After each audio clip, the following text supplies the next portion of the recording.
I hope the sound system works.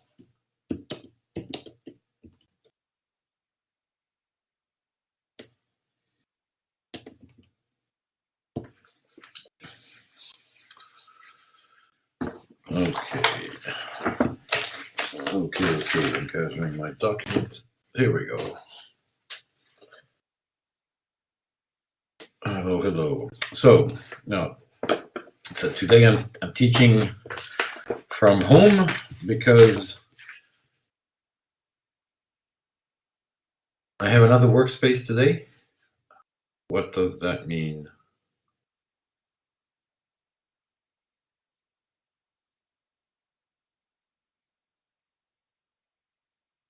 Am I on the wrong channel? Oh yeah, right, absolutely. Oh yeah, workspace. Yes, of course. Sorry, it's my. I thought you were talking about a workspace on Canvas, or I was on the wrong channel. No, yes, absolutely. Today I'm teaching from home, so I'm doing home office because today is a holiday in France. It's the well, actually, it's a holiday in many. Christian and Catholic, not only Catholic, Christian countries, because it's what we call Ascension Day. And so today the university is closed because it's supposed to be, for religious people, it's a religious day. For other people, it's just a bank holiday. And for me, it's a work day. See, that's what happens when you travel globally, internationally. You could think that you can add up the holidays all over the world, but it's not like that. It's actually, when it's a holiday in one place, you're working in another, and that's how it goes. That's globalization.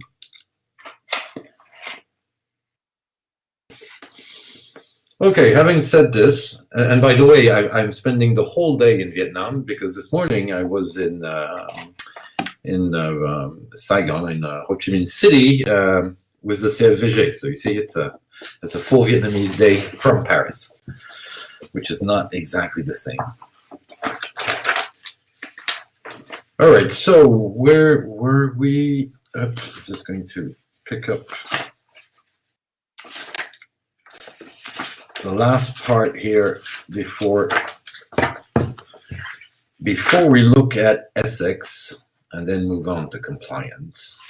We have to finish on one last part that is an important part in understanding the regulatory framework, because it's it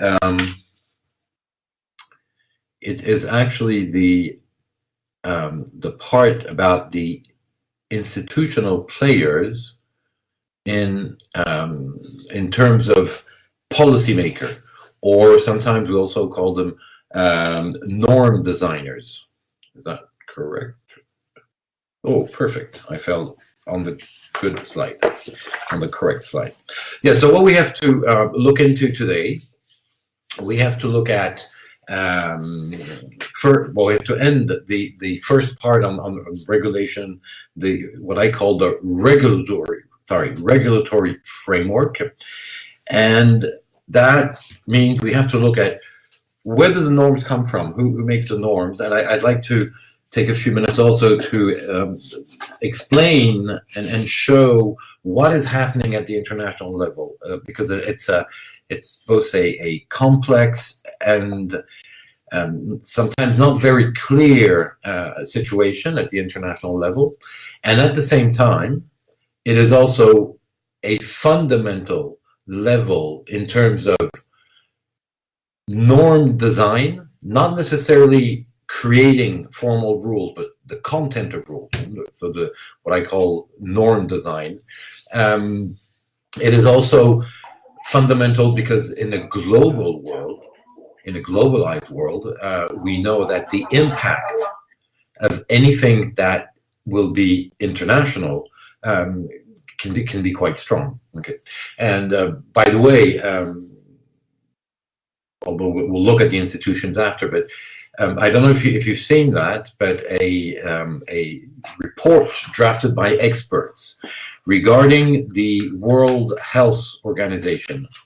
Okay, the World Health Organization the WHO, the WHO, as we call it sometimes, was criticized for not being efficient enough during the outbreak of the pandemic, at least at the start. And one of the reasons why it wasn't efficient can be linked to, you could say, political aspects. Although I think we should not think that that is the only explanation, and that's because that's a simple and easy explanation. I'm sure you're familiar with the fact that the chairman of the WHO, who was an Ethiopian doctor, was elected basically with the support of China, and so a lot of people were saying, at the start of the crisis, that the WHO did not react much because it did not want to push and to bother too much China.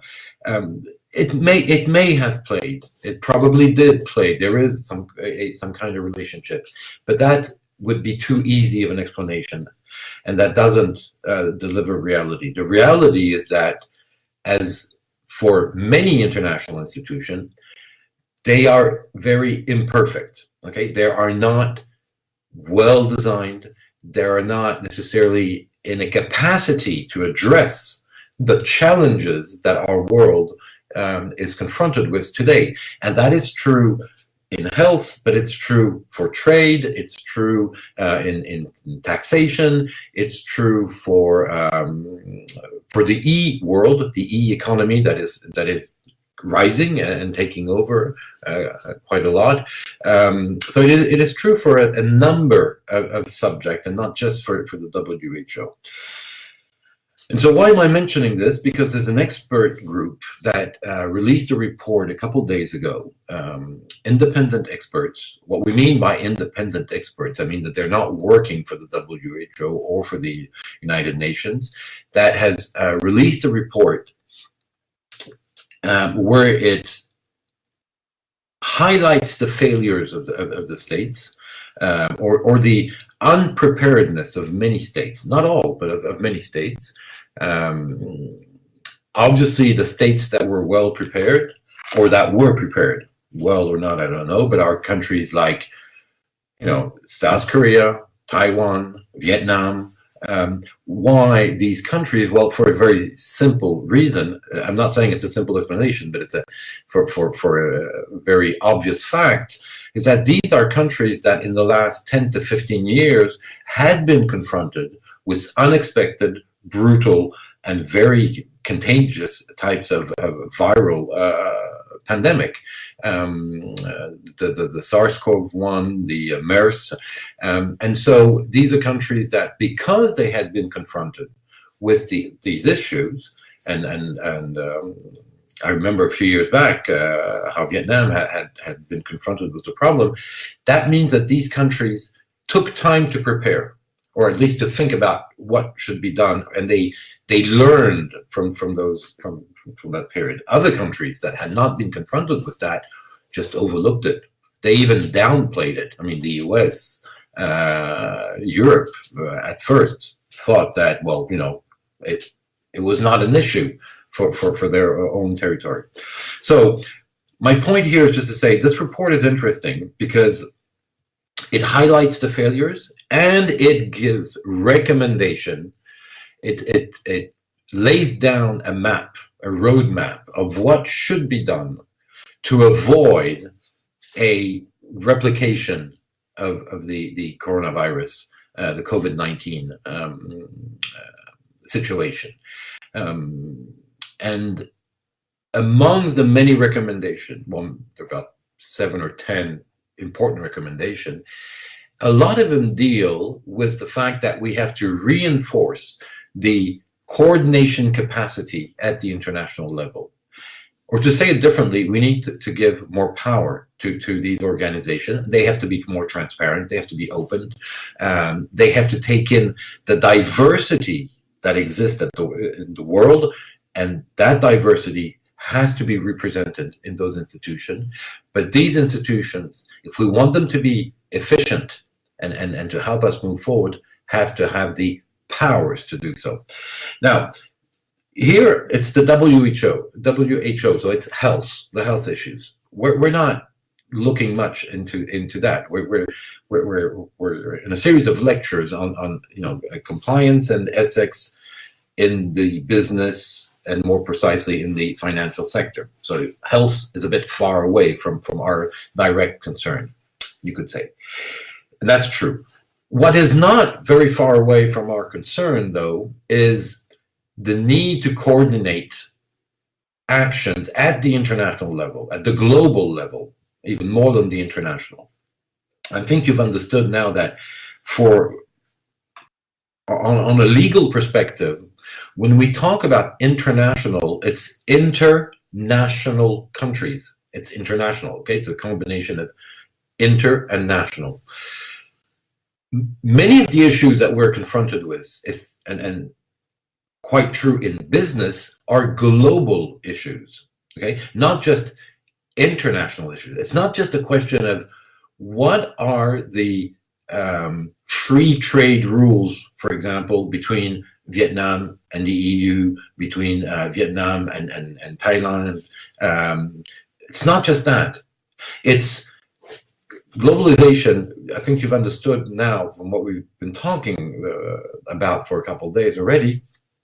It's a much more complex and a much more intertwined, interconnected situation that calls for designing better rules and regulation than just the national regulation. We need to move forward. So my point here is just to say, I told you, I think at one point, that the COVID-19 situation that is basically and gradually going to move away is going to shed the light not on a new world. The world is not going to become beautiful, perfect tomorrow, just because of the pandemic, but it's going to shed the light on a new world, because we know that many things have to change, have to evolve, and things will evolve by themselves. Among the things that have to evolve are the way we deal with global issues. And that is directly related to our concern, finance, business. Okay, that definitely is linked to it. And so what I find interesting is that, and I don't know if the same debates happened in Vietnam or globally in East Asia, but in Europe, in the US, so in the Western world, the coronavirus has triggered a lot of debates, heated debates on everything. One of the issues talked about quite extensively from the start has been globalization, with a lot of people saying, oh, it's the end of globalization. It shows the limits, it shows the risk associated with globalization, so it's the end of globalization. And there were very few of us that were arguing very differently by saying, no, it's not the end of globalization. It means that there are new risks in this globalization, because either we acknowledge the default of the actual system and we try to improve it, and that means basically there's only one way forward. That means increasing coordination, or all states fall back on themselves. Protectionism rises, and of course, with the Trump administration, that was one of the paths. And in that case, globalization is not going to go away. It's just going to become very chaotic, potentially a source of a lot of wars. And I'm not talking just of military wars, although that could, of course, happen. But I wasn't mainly focusing or thinking about that, I was mainly thinking about different types of wars, like the trade wars, the technology wars, the wars that are starting to come up regarding the use of space. Okay, how China, Russia, the U.S., Europe are all, like saying, well, probably one of the new frontiers of the 21st century will be space, and going to Mars, going to the moon, setting up factories maybe one day, who knows. Those could trigger wars. So wars in a, not in a literal sense, but in a hyperbolic sense. Those could trigger wars, or conflicts, and strong competition that can either be coordinated, organized, and not be brutal, or that can be totally chaotic if nothing goes forward. And I think that probably what's interesting, so coming back to that report by experts regarding the WHO, what I think is interesting is that probably there's a predominant view that we need to reinforce coordination and not move the other way around. And so that's an interesting, if that is confirmed in other sectors, and it's an interesting direction taken, that will have an impact on regulation and international regulation of business and finance, definitely. Okay, so that was why I wanted to highlight this event about this new report regarding the WHO.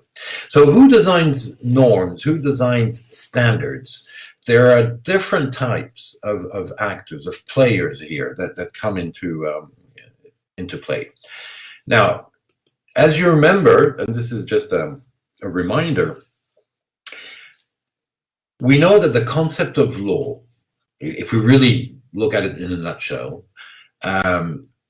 will rest on two elements: a specific content and the concept of sovereignty. Historically, it comes from that. The content of is always the same. It's an order and a sanction. Okay, whatever the nature, however it is organized, law is always structured with an order that is more or less precise, more or less mandatory, but it's an order. And if it is not respected, there is a sanction. Okay, so that's the basic content of law, whatever systems you're looking at.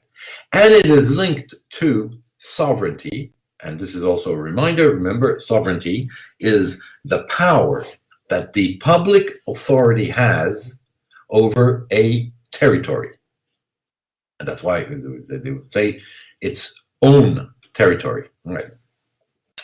Now, during the 1990s, obviously, because of this very strong increase in globalization, the movement of trade, okay, the flow of money, the flow of goods, and the flows of people with either voluntary immigration or not, and just the flow of people in terms of education, in terms of business, had increased. And since the USSR had disappeared, we moved out of the Cold War period where you had two different blocks that were trying to neutralize each other.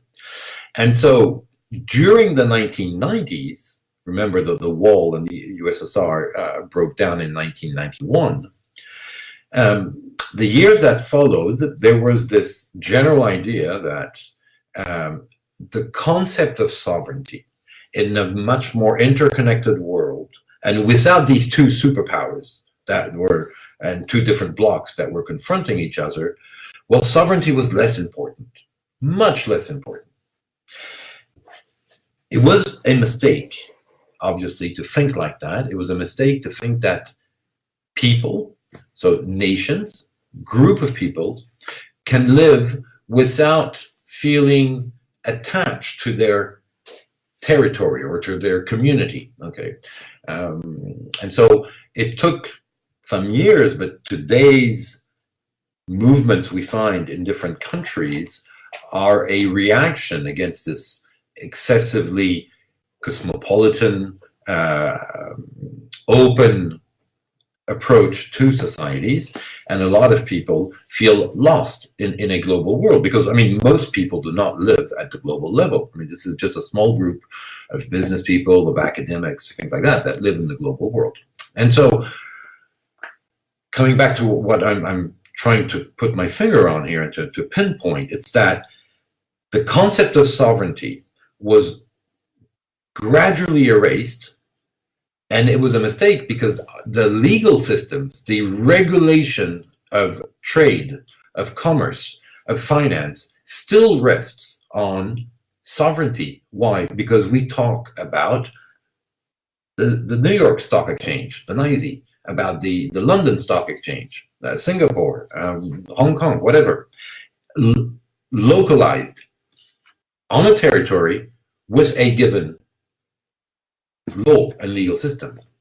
And so for about 20 to 30 years, from the 1990 up till the, let's say up till the last financial crisis, 2008 financial crisis, or a bit after, the reasoning about regulation was done as if sovereignty didn't play a role, but it still does. It still does, and of course today, and especially after the COVID-19 outbreak and the pandemic, we know that sovereignty is absolutely not dead. It may evolve in terms of how we look and conceive sovereignty. Of course, evolution. There are evolutions. It's not the 18th or 19th century approach, but it's still there. It's an important role. So to finish on this, remember that although we have a global world and we are trying to create institutions that can address some of the global challenges, we remain with a concept of law that is attached to sovereignty and that is attached to precise content, okay? And we will see that at the global level, what we're seeing are things that are much less precise, and that is also a question of message. Last word on, on the concept of law, which I think is important for you to understand as people in business and finance. It's the mentality that is behind the technical legal system. The technical legal system is probably mainly something for lawyers. So you don't have to be concerned directly, of course. You just have to be sensitive to the issues so that you know that there might be a problem here or there might be something to consider, and you can reach out to your in-house lawyers or to your counselors or your advisors and things like that. So the technicality of laws is not your main concern. But understanding the mentality behind the different legal systems, that is important for you. That is important because it's important in business negotiation. It's important in understanding how you're going to apply the different rules. And we will see that plays an important part in terms of compliance. So in terms of mentalities, there are two major different approach to the function, to the role of law, that explain a lot of how it is then implemented. The first role of law that we can talk about could be the common law approach. In common law, the main concern, so in common law, the main concern is to end the dispute, is to make sure that if there's a conflict between two persons, whether a business or individual, then we have a law to end that dispute. But that's all, historically, that is all that we are demanding from the laws. The role of law in common law is to have a what is called a dispute resolution tool. You can see that. Weird. Okay, the dispute resolution tool. So the law in a common law tradition is only seen as a tool to end a dispute. What is the consequence of that? The consequence of that, important consequence, is that if there are no disputes, if nobody goes to see a judge with a conflict, then in common law, you don't see why you should have a rule, because that means that there is no need for a rule.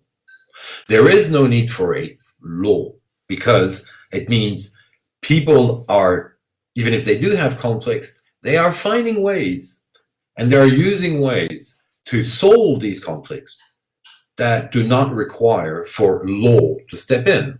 And so the approach in common law is often said to be more of a bottom-up approach and a much more pragmatic one, and an approach that doesn't ask for that many laws and that many rules, because you don't need rules for everything. You just need rules when there's a conflict. It also explains why it is the judge that plays an important part in creating the norm, because it is only when the conflict comes to the judge that we know that we need to come up with a law. So that's a mentality, and that's a mentality that still exists and explains why an American, an Englishman, will not react in the same way regarding contracts, regarding conflicts. Okay. On the opposite, civil law or continental law has a different approach to law. Why? Because in the civil law countries, in the continental law countries, and here I would place Vietnam definitely, for mainly for cultural reasons. Okay, nothing to do with the political systems or anything. It's really a question of culture. So in continental law countries, the law has a much larger role, a much wider impact. Why? Because law is seen as a behavioral guide, as a way to organize society, all aspects of society. The way, for example, in France, just after the revolution, we adopted our civil codes and our different laws. There was a very important objective at that time that the founders, the revolution, the fathers of the French Revolution, talked a lot about, and it was that we should have laws that any citizen can know and understand. We need, and that's why we adopted the system of having codes and codified laws, because one of the idea was that if law is supposed to be the behavioral guide in society, then it means that any citizen, if he can read, should be able to look at the law and understand what are the rules. Okay, and so it's a very different approach, because in this case, it means, first of all, that the laws come from a legislator and not from the judge. The judge only solves issues, but he applies the laws decided by the legislator. It means that you have rules that are extensive, that are supposed to be coherent also, that the coherence of the legal system in civil law is much higher on the agenda than in common law countries. And it also means that it's probably much more of a top-down approach than a bottom-up. Now, why do I insist on this? I insist on this because if you understand that, it helps you understand the behavior, the different behavior and the different thinking that an American businessman or an Australian businessman will have in front of a Japanese, a Vietnamese, or a French. And I'm just talking about the legal aspect. the differences between these different people is also obviously linked to their culture. We agree, and their language they speak and things like that. But if you've understood that there are different ways to conceive the rule of law, and that the tradition, the underlying philosophy in common law countries is very different than the one in continental law countries, then it helps you understand the behavior even in business. And I'll give you one very practical example. If there's a dispute with an American company, the Americans will often say, well, I don't care. You're not happy with this solution? I don't care. Just sue me. Take me to court. Why? Because you go to court, and you go to court immediately, not because you want to have a judge hand a decision, but because you want to force the parties. You want the parties to negotiate and to sign a transaction, so a contract. And so all issues are, or most issues are settled by what we call out-of-court agreements in many common law countries. In continental law countries, out-of-court agreements are considered as probably not very, very clear, because in common law countries, in continental law countries, there's this idea that if you do not want to be in front of the judge and have the judge decide on your case, that's because you have something to hide.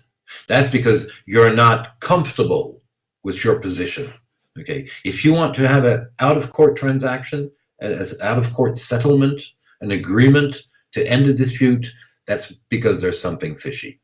And so it is quite rare, traditionally, that business people coming from continental law countries will immediately think about ending a dispute by a transaction, about finding ways to avoid going in front of a judge. And from the talks I've had with Vietnamese colleagues and with Vietnamese business people, it seems to me that Vietnam is in that kind of a configuration, which would probably mean that if you're dealing with I don't know, with a French person or an Italian or German, you probably will not have any misunderstanding, because in that regard, you might have on other points, but on the intuition about what law is there for, you probably share the same approach, which you would with Japan and all that. Then there are differences, of course,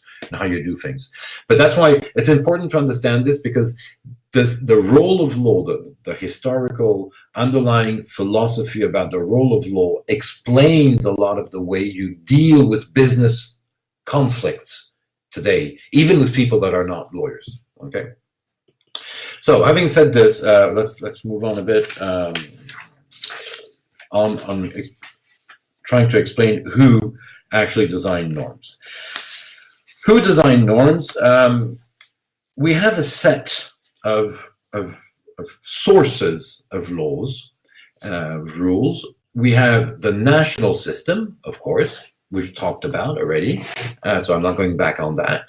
And within a national system, you have the legislator. Now, the legislator, as you know, will be either the parliaments in continental law countries, but it could be the judge if you're looking at a common law country. And then I've talked, I think it was yesterday, quite extensively about the agencies. And once again, these agencies in today's world play a fundamental role, which wasn't the case 30 years ago. 30, 40 years ago, it was absolutely not the case, but today it is.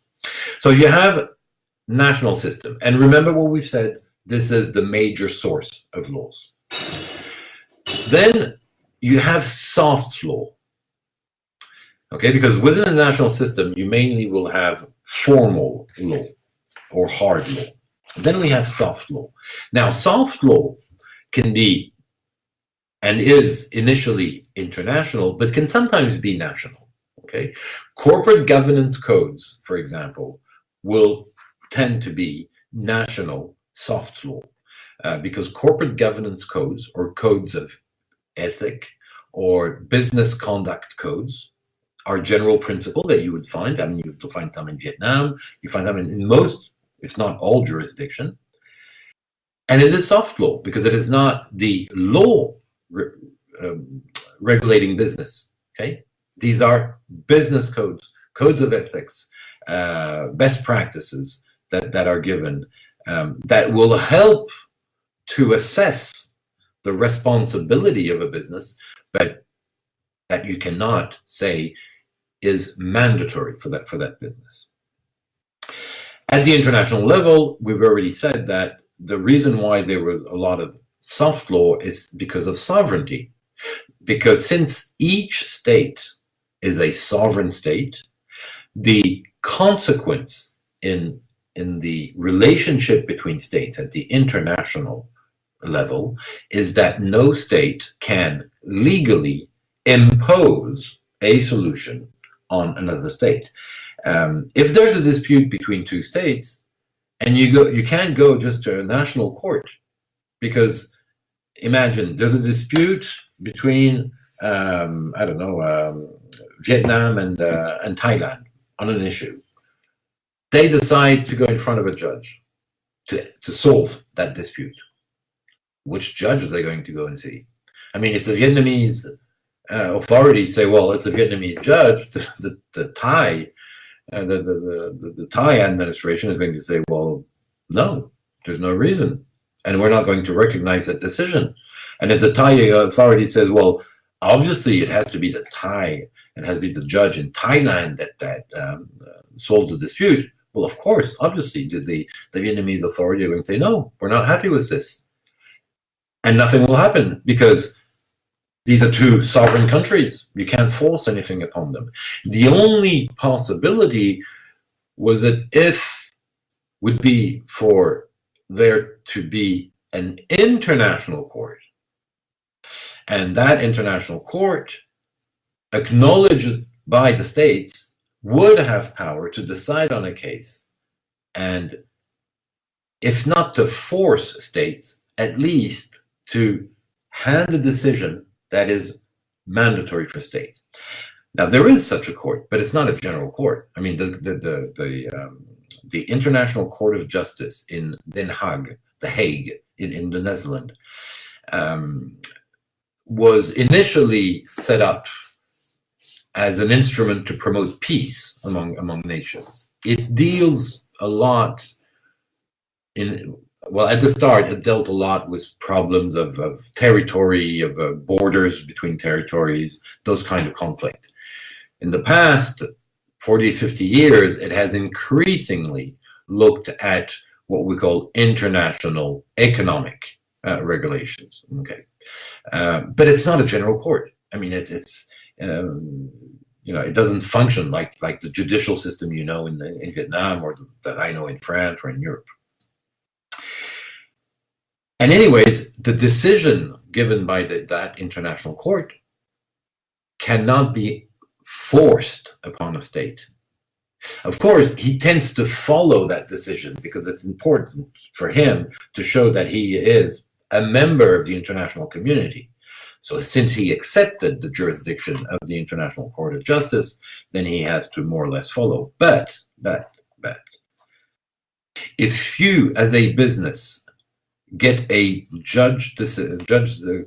court decision, an order given by a judge for the other party that you're linked to by contract, to force the other party to pay damages or to perform the contract.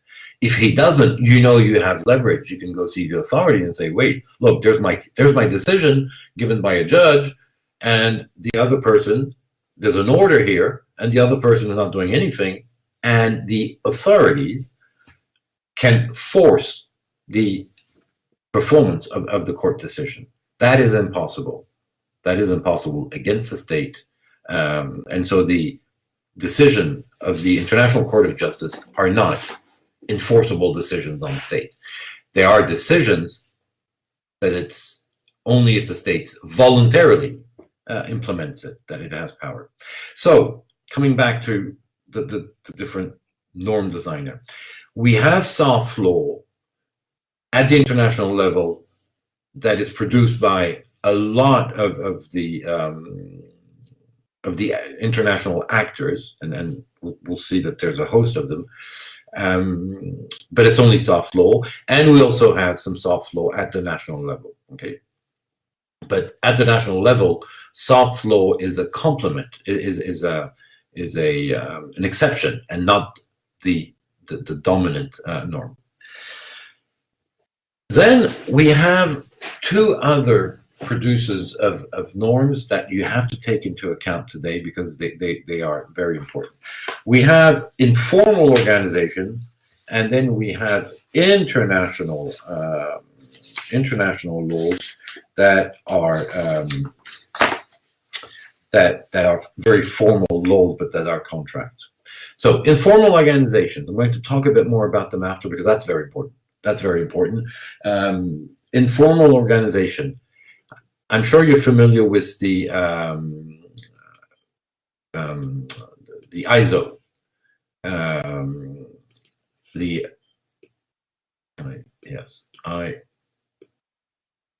which is a standardization organization, international standardization organization. Now, that organization is not a lawmaker in the sense as in a national system. It is not elected. It doesn't hold public authority. It creates standards with the people that are concerned by those standards. So usually with the industries, okay.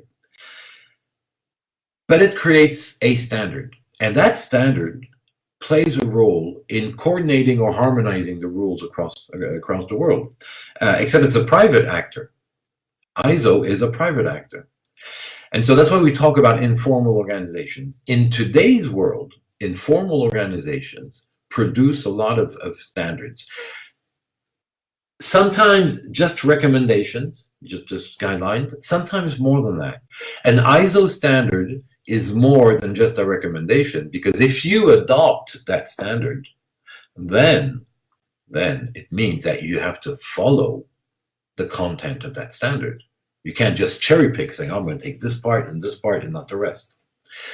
And in some cases, your national system might give a role to ISO standards, okay? Because your national system might say, well, you need to adopt that ISO standard. And we will see how in compliance that functions. Okay, that plays a role. And it's not simplifying things, but it plays a role more and more. Okay. I'm anticipating, but just to make it clear at this point, under French financial regulations, and actually, no, it's not even financial regulations. Under French company law, under French company law, there's a rule that says if you are a listed company, so if you have shares on the market, if you are a listed company, you have to adopt a code of corporate governance. You have to follow a code of corporate governance. Technically, the consequence is what? It means that a company, a listed company in France, has to decide and publicly say, I am following this set of corporate governance rules. And basically, they will choose the French AFEP-MEDEF code of corporate governance. Now, this is a situation that is more and more frequent, but that can be complex. Why? Because it is a situation where the law, the national system, says you need to adopt a set of standards or best practices. And those best practices standards are elaborated, are designed, conceived by an informal organization. Okay. And so for the business community, it's sometimes difficult to know exactly what rules are applying to me and to what extent are these rules limiting my capacity to do things, or at least having strong constraints on my organization? Okay, so informal organization, they play an increasingly important role in the national systems and at the international systems also. And finally, the international norms are the truly international norms are the one that are elaborated through international treaties. Okay, there's a treaty that is signed between states, and so this creates a norm in the same way that a contract that you sign with somebody else creates a norm between you two. The main difference, of course, is the content, but the main technical difference is that if you sign a contract with me, then that contract creates a rule between you and me. And I have to respect it, you have to respect it. You or I can enforce it if the other party is not following that contractual rule. But the rule we've put in our contract, I cannot use it against somebody else, because if he hasn't signed the contract, he is not bound by that rule. That's the main difference with international contracts between states, so what we call treaties. It's because it's the state at the state level who decides of a treaty, and so then the content of the treaty will apply to all the signing parties, and the signing parties are the states. Okay, so the international treaty is a contract signed among states, but it has the scope of a national rule. Okay, although there are differences in different countries depending on their constitutional system, but I'm not going into any detail at this point. What you have to understand is this complexity here. This is why I've put it in a circle, because it's, it goes around. We have a saying which would be a bit exaggerated if I would apply it per se in this case, but we have a saying in France that you cannot distinguish the original point of a hen and an egg. What came first, the egg or the hen? Okay. In today's world, in today's globalized world, it is very complex to see how all these different elements in terms of source, they are embedded, they react upon each other, and they participate in creating the regulatory framework in which you as a business have to evolve. Okay, so that's an important thing to understand. Now, I'll be very quick on the following slides because we've already talked about this. We've already seen it, but like this, you have slides that summarize this very well. This is a slide that summarizes the difference, the technical differences between the civil law approach and the common law approach. And here you have this point that I talked about today, a few minutes ago, what we call accessibility of laws. Very strong in civil law, and usually not too costly. Okay, accessibility is not an important issue in common law. Hence, the cost of legal services in London, for example, because you need lawyers to understand a rule. Normally, you don't systematically need a lawyer in a civil law country, and you're going to look at the rules, the laws, and you're going to try to understand them. Now, of course, it's often technically better, but the consequence, which is interesting, the economical consequence is that the legal services market in continental law countries is much, much less expensive than in common law countries. I've written here historical theory. Why? Because that is true. These differences are true historically. Are they not true today? They still are, but they've lost their impact, their importance. Of course, the systems still imply, and I talked about it a few minutes ago, for example, different mentalities, because the role is not the same. And so that has consequences, of course. But what you have to understand is that in today's world, the contemporary world, we see a movement. We've seen a constant movement or shift in practices, in flow of information that is reducing, that is limiting that difference between civil law and between continental law and common law. Why? Because in today's world, there are lots of convergence, and we've been talking about it. And again, I opened today's class by talking about that, about reinforced coordination at the international level. So there's been convergence and reciprocal influences across time and over the past century, meaning that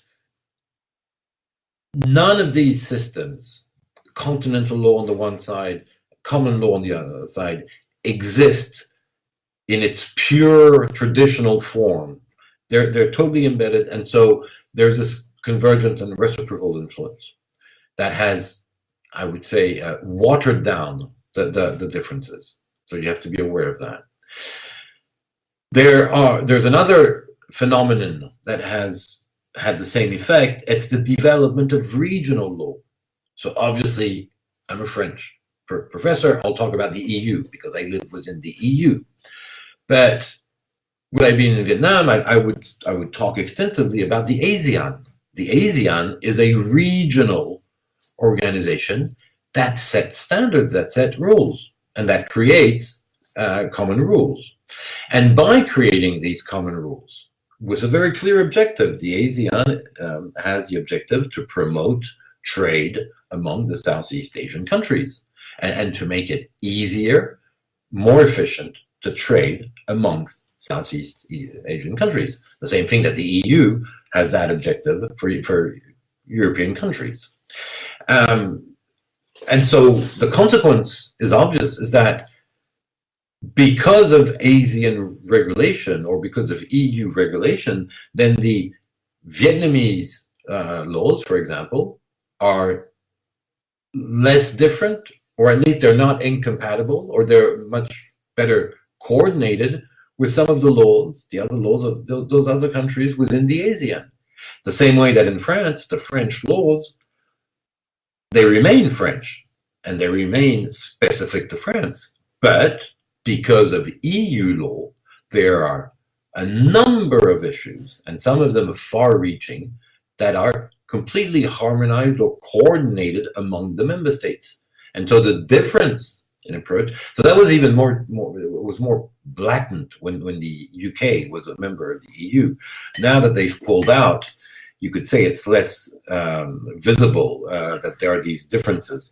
Well, the truth is there are differences between continental law countries, and we still have within the EU Ireland, and Ireland is a common law country, of course. So development of regional law waters down also the differences of the systems. And finally, what has also really pushed in a new direction, where the opposition of the technical differences was not evacuated. We didn't erase them completely, but they're less and less fundamental, is the development of soft law. Okay, the development of different types of methods to regulate relationship between individuals, between organizations, to regulate professional activity, to regulate business. And in the development of soft law, we find, although it makes a link between both, we find compliance. Okay, maybe not going to write with this because, so compliance in a certain way is an interesting, it's difficult to write with the mouse. Up there. So compliance is definitely something that links both, right? Is a new method, a new element, and we'll see. So all these elements taken together, convergence and reciprocal influence, regional law development of alternative methods, soft law methods, all of this contributes to limiting the impact of the technical differences between the systems.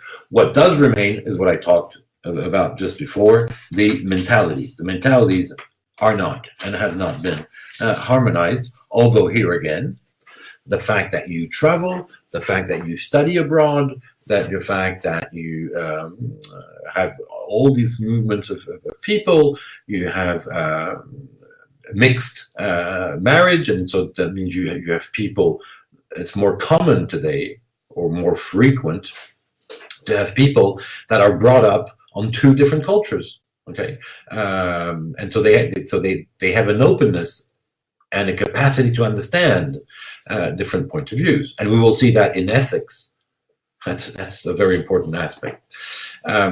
So that you have to keep in mind, is that those differences remain. Okay, but the technical differences are the change of scope and of nature of those technical differences. The following slide, I'm not going to talk about, but you can look at it, and if you want to ask questions, it shows on each of the different qualification of a legal system, what's the difference between common law and continental law. Okay, for example, the legal reasoning is inductive. In common law, it's deductive in continental law. Okay, so if you look at that, and if you have questions, do not hesitate. The difference between inductive and deductive is very simple. I told you, common law has a bottom-up approach, continental law has a top-down approach. So in continental law, when you think about a given situation and you come up and say, oh, how do I deal with this contract? How do I organize this contract? How do I organize such and such situation? You look at the laws, and from the laws, you look at your case, you deduct. You have a deductive approach intellectually. You start from the rules and you see to what extent they apply to your situation. In common law, it's exactly the opposite, because you start from the reality, from the fact, and you induct from that, inductively from that, you try to find the norm that will apply. So again, those are the kind of differences. So I'm not saying anything more about this, but you have like this a list of those differences in system. Just a few words here, very rapid. This is a map that I find both interesting and potentially confusing. Interesting because it shows, by using a color code, it shows the areas that are governed by more similar types of systems than others. So it shows the countries that have a common law system, okay, and the countries that have a civil law or continental law system in blue. And so you see that there are more blue countries than there are red countries. But this is confusing because it could let you believe, or lead you to believe, that all the countries that are in blue here and here and here, they have the same legal system. That's not true. Of course not. Of course it's not true. What is true, though, and that's not nothing. I mean, it has significance, but the only thing that is true is that all these countries have the same framework, the same intellectual framework regarding their legal system, but not the same. And then added to this, and this is why I wanted to comment this map, this world map a bit, you have what we call the bijuridical system, or mixed system, and you have the Sharia law. The Sharia law countries, or fiqh, the word fiqh, the fiqh actually in Arabic, the fiqh is about case law, about decisions that are made using the books. Now, when we talk about Sharia law, what do we mean exactly? You have to understand Sharia law is a religious law, well, is linked to the religion, to the Quran. Actually, if I take here, for example, Saudi Arabia and here Egypt, the law that will apply in those countries is here Egyptian law and here Saudi Arabian law. It's just that the content of these rules make room for Sharia law. Okay, but Sharia law doesn't exist in itself. It's a purely intellectual concept, because the only laws that will really apply are the national laws. Okay, so here it shows that there are a set of countries that have, or that recognize the influence of the Sharia on the design of their norms, and then you have what I call the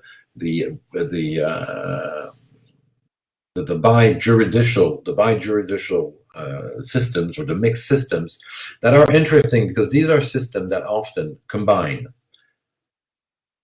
common law, continental law, and either customary law or local law or religious law. These are often countries that, because of history, because of occupying forces, colonization, or just because they chose at one point, Japan, remember what I said about Japan? Japan chose a continental law for its contract law without being colonized or anything. It was a choice that they made. So for historical reason, these are countries that have the different legal cultures. And so they have a system that's very interesting because it's a mixed system. They combine the different approaches. Okay, so this is an interesting map, I think, to show you that after all, they're not, the diversity of the systems is not that big. And at the same time, do not be confused by this map. This map does not mean that the same color code countries have exactly the same laws. I mean, they're definitely, if you look, for example, at the laws regarding data protection, okay, you look at the data protection laws, which play a very important, have an important impact in business, in finance, in every type of business. Russia and France are both blue countries on this map. We do not have the same data protection laws. To say it a bit differently, you don't really protect data for privacy of data in Russia, although there are small rules that are coming to be adopted, but you don't protect data, personal data and privacy in Russia. It's very important in France. Okay, I'm not saying it's good or bad, just saying that's explains the difference. So do not get confused. The same color code do not mean that all these countries have the same system. It just means that they have the same intellectual framework of the system. All right, to finish on of the who designs norms. I see time is running. This here is just a reminder of the objectives of law. The only thing that I want you to have in mind is the common objectives of any legal system. And I'm not here saying a common law system, a continental law system, a Sharia law, whatever. The common objectives of regulation. To have some kind of continuity, stability, and certainty, anticipation possible. But to have adaptability, you need to be able to adapt to new situation. How do your contract laws, for example, today will adapt to online transaction or to online commerce, to the use of algorithm in finance, for example, and things like that. The fact that justice, speed, and economy, or to control the cost, is something that is an objective of any legal system. Now, of course, it's more or less something that is important. Okay, justice, speed, and economy, and it's contradictory. Okay, it's contradictory sometimes, because if you want economy and speed, it sometimes doesn't work well with the objective of justice. Justice needs time. And the other problem here is that justice is a perception. Okay, it's not something I know how much sugar is in a Coca-Cola. I know how much alcohol is in my wine. I don't know exactly how much justice there is in my legal system. Okay, it's a perception. And public policies are related to the legal system, and we talked about that a lot when we looked at the financial regulation. So I'm not coming back on this. All right. Branches of law, we skipped that. It's just an example, and it brings us to the sources of law. I'll be very quick on the following slides because I've talked a lot about the content already. What you have to understand is that when we talk about the source of law, we're talking about what is the instrument that makes a law law. So that makes it a mandatory order that you have to respect. The origin of a norm, so the source, is important to identify because it has at least three elements that are directly correlated to that. The enforceability. Where and how can I enforce a law? It depends of the source. If we're talking about a Vietnamese law, it's not the French law. But even if I'm just in Vietnam, if I'm talking about a law or a decree, the enforceability is not the same because that rule is not at the same level. The strengths, okay, so the contestability, the ease with which I can challenge a norm is also. It also depends on the source of that norm. I mean, it's difficult to challenge the Constitution. It's very much easier to challenge executive orders and decrees. Okay, and finally, how do you elaborate? How do you conceive the elaboration? How do you put together, and who decides is also linked to the source of a rule. You've understood today that we have these different levels: the national level, the intergovernmental level, the multilateral intergovernmental level, the multilateral non-governmental institution. IOs are what we call international organizations.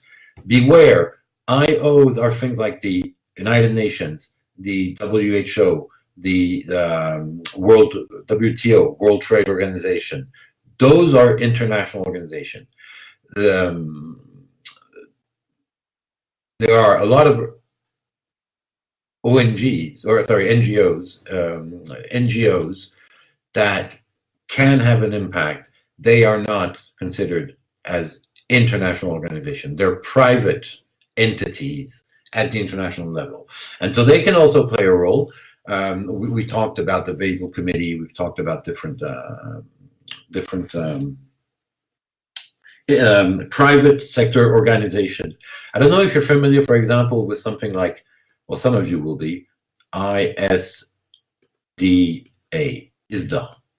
ISDA is the International Swaps and Derivative Association.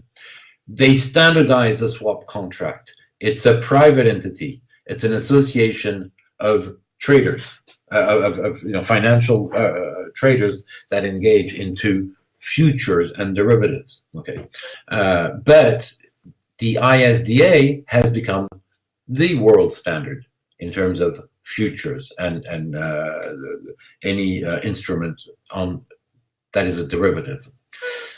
Okay, so those are the kind of things you find in private entities, and then you have bilateral agreements, and then you have the regional ones. We've talked about this.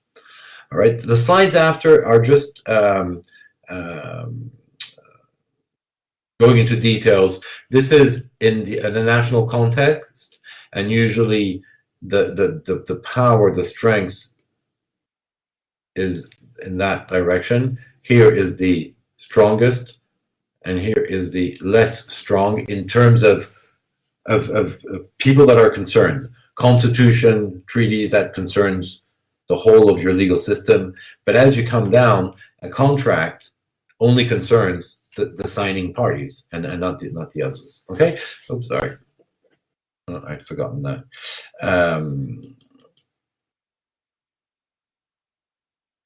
There. So, not saying anything more about this, and that's the same thing, but at the international level, the different types of source we have at the international level. So the treaties, which is a contract between states, customary law, difficult because you need to have a habit at the international level, general principle of laws, okay, which will be decided and understood by case law, okay. The scholars' writing play a greater role in the international arena because it's a much more open one. And finally, soft law. Okay, so, but I'm not going into any more details, and it's bringing me to what is fundamental and important. Oh, sorry, no, I forgot this. Yeah, you've understood, but I've talked about this already. In an era of globalization, in a globalized world, the situation regarding norms, regarding rules, is complex.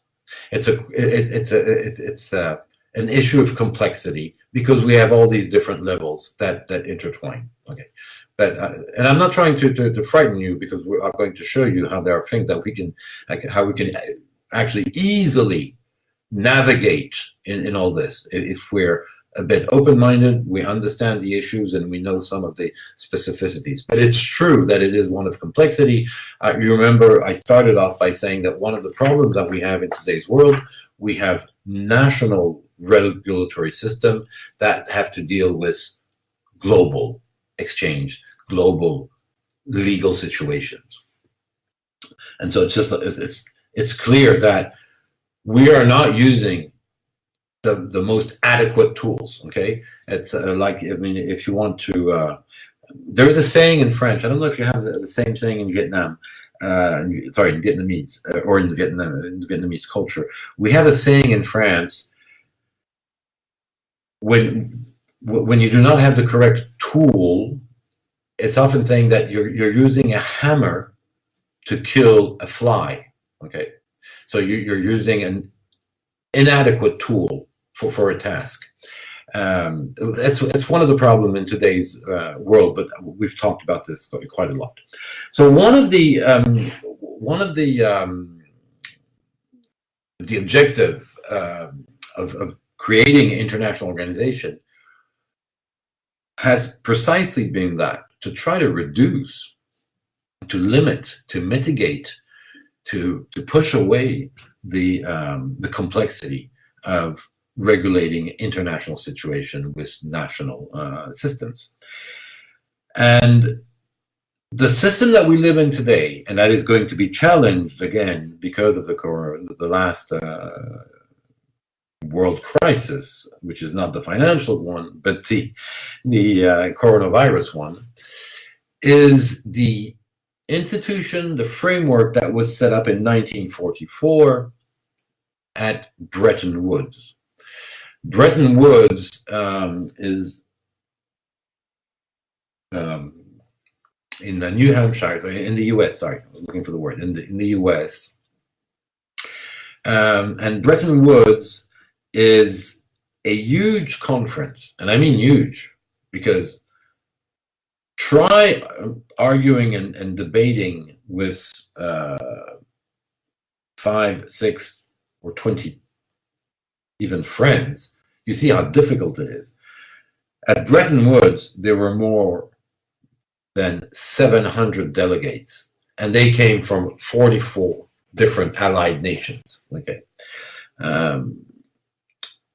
but their objective was to set up a system of rules, institution, and procedure to regulate internationalization, and more specifically, the international monetary system. Why?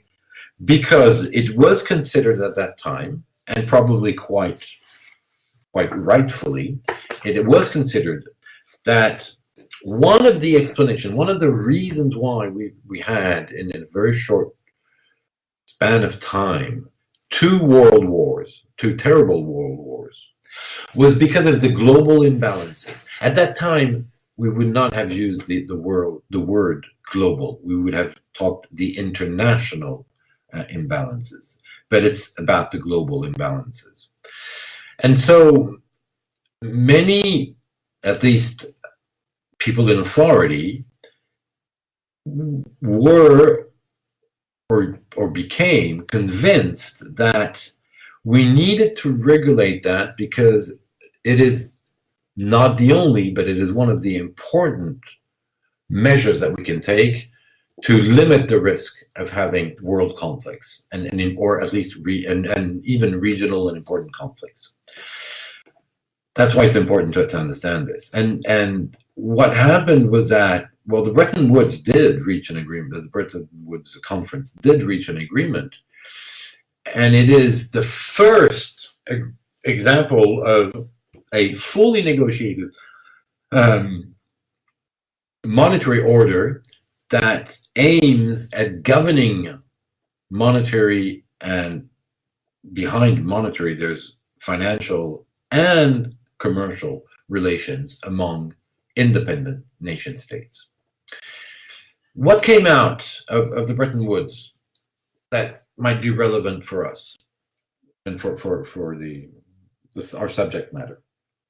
Actually, there are two institutions, but only two that came out of the Bretton Woods in 1944. The IMF is a Bretton Woods institution, and the World Bank is also a Bretton Woods institution. They were set up by Bretton Woods in 1944. The IMF's mission is very clear, and hasn't been that successful, I think, but it's very clear. It has a double mission. It bails out states. It helps states that need funding. And at the same time, it is supposed to monitor the way the global economy is developing and performing, and to, raise the alert if some things are going sideways. It's not always efficient.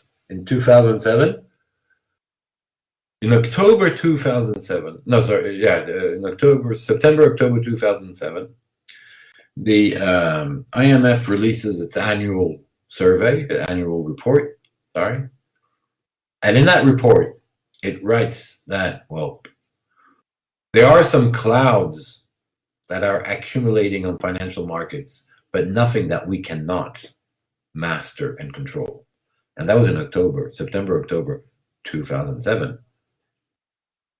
During the summer of 2007, the financial markets, the niche financial markets on subprimes in the US had started falling apart. And by November, December, it just blew up. Okay, so it's not always efficient. But anyways, the IMF has this double function.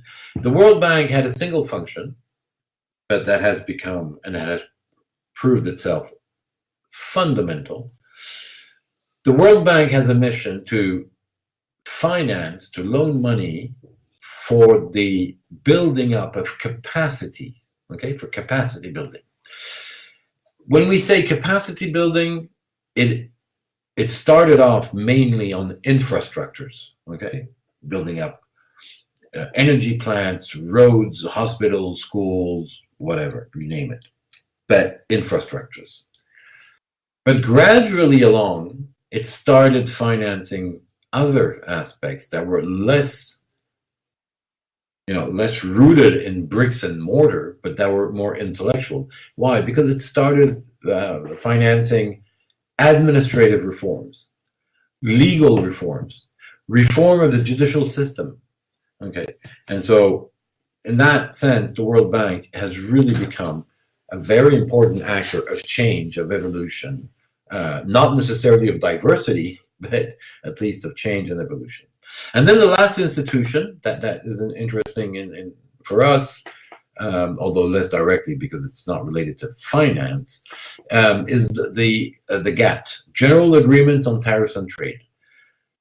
It was agreed upon at Bretton Woods in 1944 that the countries that were there at Bretton Woods and others, if others wanted to join, would meet regularly to discuss about the tariffs on trade, that they would try to make sure that tariffs, customs, and things like that did not prevent trade from developing, because developing trade was the only way forward to move whole nations out of poverty and to improve the life of citizens worldwide. But the GATT had one specificity. It was a conference, and it changed all the time. And why did they not create a WTO in 1944? Simply because they could not agree at that time. There was no sufficient consensus on how that institution should be organized, what powers she should have, and things like that.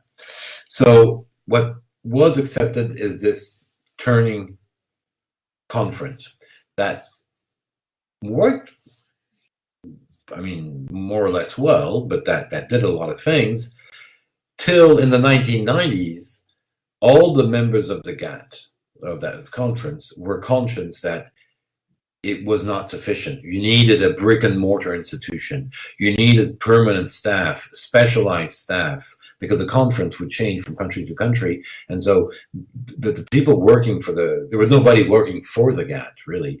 And the people that would work on GATT issues were not specialized. And so it took them time, of course, to move forward. But then the agreement came out, and the consensus of saying we need an institution, and so the WTO was created in 1995. So we can say the WTO is a granddaughter of the Bretton Woods Agreement, but it is not born out of the Bretton Woods Agreement.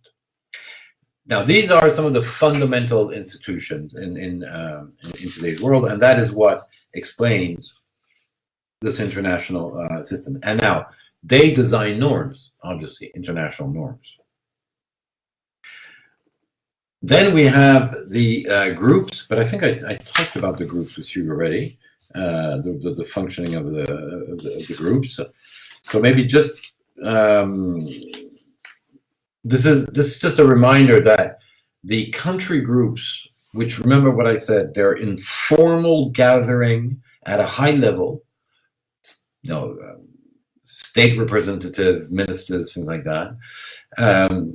It's an informal gathering of states that can discuss freely about different issues. Okay, it's not an institution like the WTO, the IMF, things like that, which or the United Nations, that have very, very strict and precise functioning rules. And so my point here, or the slide, is just a reminder that the country groups goes all the way back in the 1960s, and that there were very different types of groups.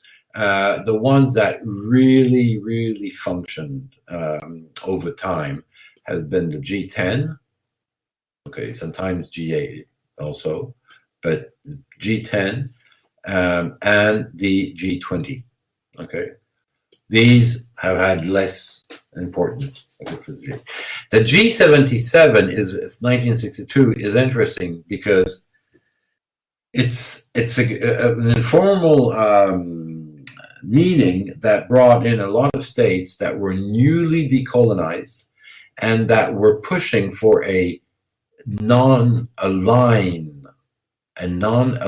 policy. You had the Western Bloc on the one hand side with the US, you had the Soviet bloc on the other hand, and these countries were saying, we have pan-Asian logic, and there are reasons for us to have an Asian approach as compared to others. There was a pan-Arabic view also, a pan-African view also.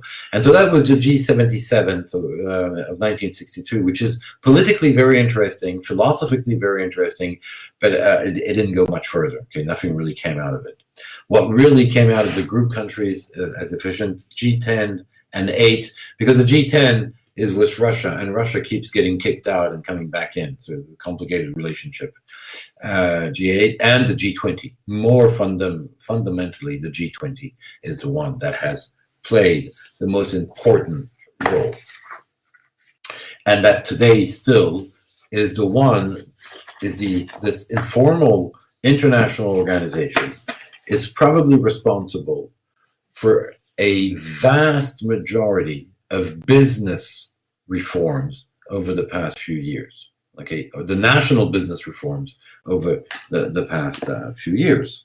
So I think this is something that we have to have in mind. And even if we're not going to look at in detail with all the decisions made by the G20s since the financial crisis of 2008, at least explain basically how it functions. All right. What time is it? Oh, okay. It's, I guess it's time for your for a pause. Wait, just checking something.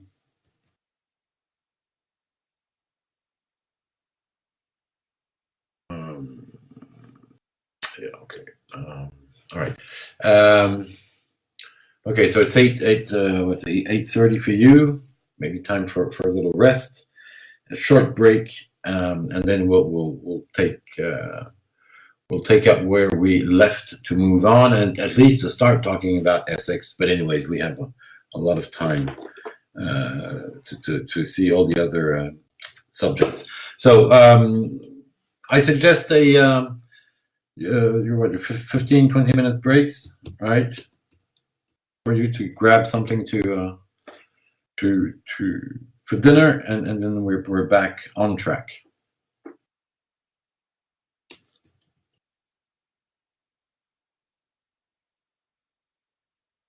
Yes? No? You agree? Disagree? I decide.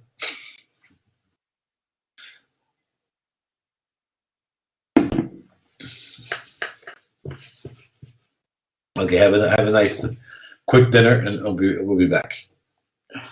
I'll be back with you.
You are now unmuted.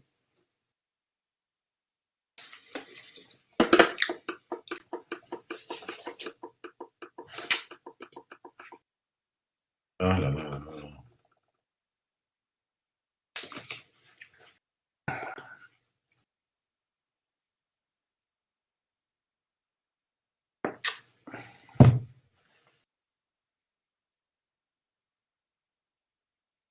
I'm sorry, my connection. Oh no, it's working. Okay. I don't know why it was taking some time to relaunch. Okay. All right. So we were about these different norm designer at the international level. So the G20 that I've already mentioned, but here it sums up the situation. Remember, we said the G20 was created after the 1997 financial crisis because suddenly the G8, G10 states realized that they were missing a group, they were missing an area where they could speak freely among states on very common challenges and issues, and that in the world that we were now living in, there were a lot of new emerging economies that were massive players. And so that's how we got to the creation of the G20. Because what this is, you have to understand, it is just a high-level discussion group of policy issues that are related to the stability, the international financial stability, more precisely. But do not make the mistake here. The G20 addresses a host of issues, from environment to trade policies to tax and fiscal policies to many aspects, and not just and only finance. Except all of these aspects, basically, it breaks down to financial stability, where it has at least an impact on financial stability. It is a high level. Why? Because it brings together heads of states, so presidents, prime ministers, depending on the system, and it is just a discussion group. They have no legislative powers. They have no.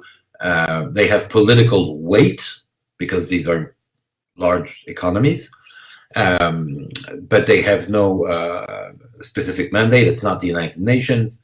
And they do not negotiate treaties. They just issue a joint declaration together.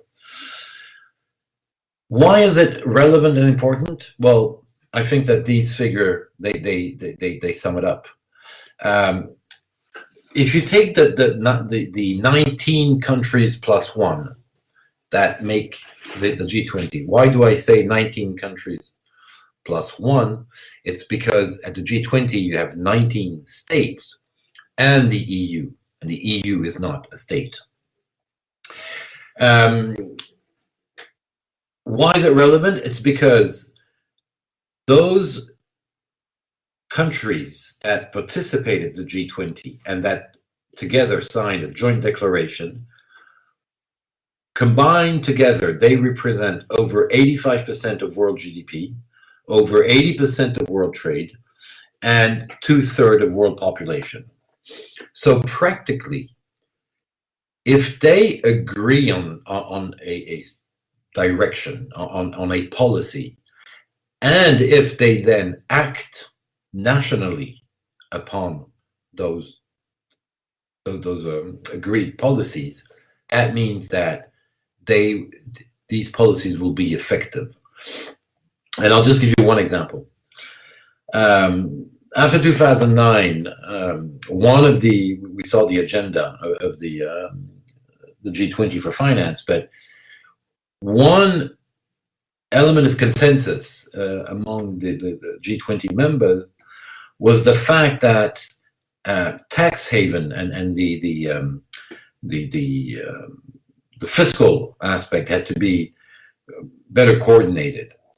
And Since then, there has been more action taken to reduce tax havens, to eliminate the disrupting effect of tax havens than ever before, just because they decided to go in that direction and they acted upon. Okay, so it's in that sense, that is why the G20 looks a bit like the closest that we have to world governance, and that is why it can bring changes. It can. It doesn't always. Here you see a little cartoon with these characters represent Europe and different parts of the world, and here you have Uncle Sam, and Uncle Sam has a shotgun where all the others are trying to play together in the same concert, the same partition, and the U.S. has a different behavior within the G20. Now you probably realize that and can easily identify when this cartoon was adopted. It was after the election of Donald Trump. Obviously, things have changed since then. Now, very quickly, just to finish on the G20, the pros. It's the closest we have, and we can have, of world governance. It's the closest that we can have of an organization that tries to tackle some of these global issues that we're confronted with. The other pro is that it's soft law. Okay, it's a joint declaration, and then they act. Why do I put this as a pro? Why is it in favor? Well, because it respects more state sovereignty. In issuing just recommendation, general policy guidelines, it is not forcing states. So it is not trampling on state sovereignty. And so there's a greater political acceptance of those consensus. So I think that's a pro. That's really a pro. The other thing is that, as we said, it's a power group. And it's a power group because of that, okay? And because you have, the U.S., the EU, China. I mean, these are amazing. Russia. You have these very large, powerful states. So it's a power group, and that can help, of course, bringing changes to the extent that they are really trying to change things, of course. But there are cons. There are things against the G20. First, the legitimacy. Okay. It's only 20 entities. It's self-appointed. They decided. I mean, and so the legitimacy can be debated. The organization is not the most efficient. Why? It's a conference, and it's a conference that is hosted by each of the different states, one after the other. So you have a G20 summit in Seoul, then you have one in Pittsburgh in the US, then you have one in Europe, then you have one in Saudi Arabia. The last one was in Saudi Arabia. It's a bit like the GATT initially. The GATT was like that. It was a circulating conference. The problem with that is that you do not have permanent staff, and that the day-to-day operations are much more complex. So its organization is acceptable by the states because it doesn't cross the line of sovereignty, but the downside is that it's less efficient. And so that's also one of the last cons. It's the efficiency of the decision, of the consensus. Since they only issue non-binding declarations, the efficiency depends of the goodwill of the states. If states decide to act upon those declarations, then things happen. If they just sign the joint declaration but then do nothing at the national level, then nothing happens.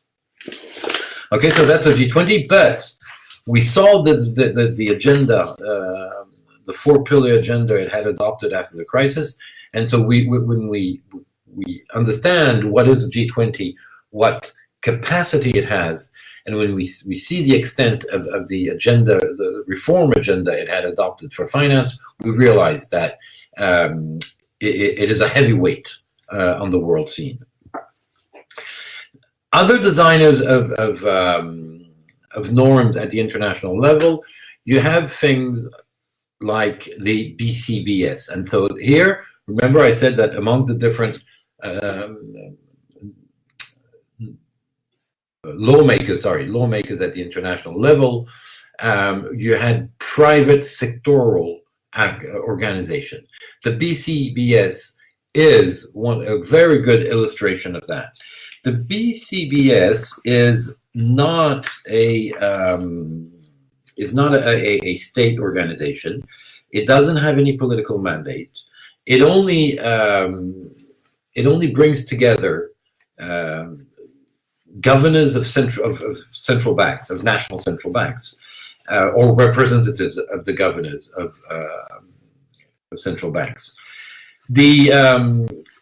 The BCBS was established in 1974 and 1975, and the reason for that was that, I mean, the fundamental macroeconomical reason for that is related to the disturbance in international currency and the banking markets that followed the oil crisis. Okay, the oil crisis was in 1973, the first oil shock. Okay, the first oil shock was in 1973, and it radically changed the overall context of finance. I'm maybe oversimplifying here, but basically, to be a banker before 1974 was a very quiet life, to lead a very quiet life. Basically, bankers in Switzerland, they would go to their office in the morning, not too early, sign some letters, then they'd go out for a lunch and maybe some golf in the afternoon, probably drop by the office again a little hour to sign the letters that had been prepared during the afternoon, and then go back home. Okay, banking today is totally different. Banking today is a stressful activity because of volatility. And so what's the difference between the before 1974 and after is the level of volatility of financial markets. And so that has changed many things. It has changed the behaviors, it has changed the risk, it has changed the instruments used. And if you add to that global interconnection of financial markets, new technologies, and you realize how the sector has totally changed, and that financial services today has nothing to do with financial services 50 years ago. Of course, some of the operations are the same, but the context, the overall behavior, the organization has really changed. The other thing that helped push forward the BCBS is what is called the Bankhaus-Erstadt failure, or the Herstatt risk, and I'll explain that just after. In terms of members, initially in 1974-75, there were only about 10 governors of central banks. Today, you have a large numbers of central banks that are members of the Basel Committee on Banking Supervision, and they cover very different countries. So there's much more diversity. That's also why the BCBS is efficient, is that it is not just one group, one culturally homogeneous group, or homogeneous in terms of state, that decide on things. There are real debates with different views, different visions, and so that diversity is a condition.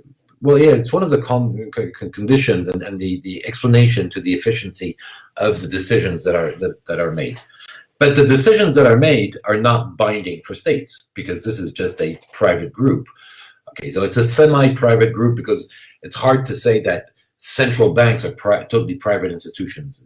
We agree they are not, but it is not the state that is represented. The BCBS is actually run by a permanent staff from a bank which is called. This is the picture of that bank. It's the Bank for International Settlement that was created in the 1930s. It is the bank that created, for example, the SWIFT transfer system to harmonize transfers of money internationally amongst banks.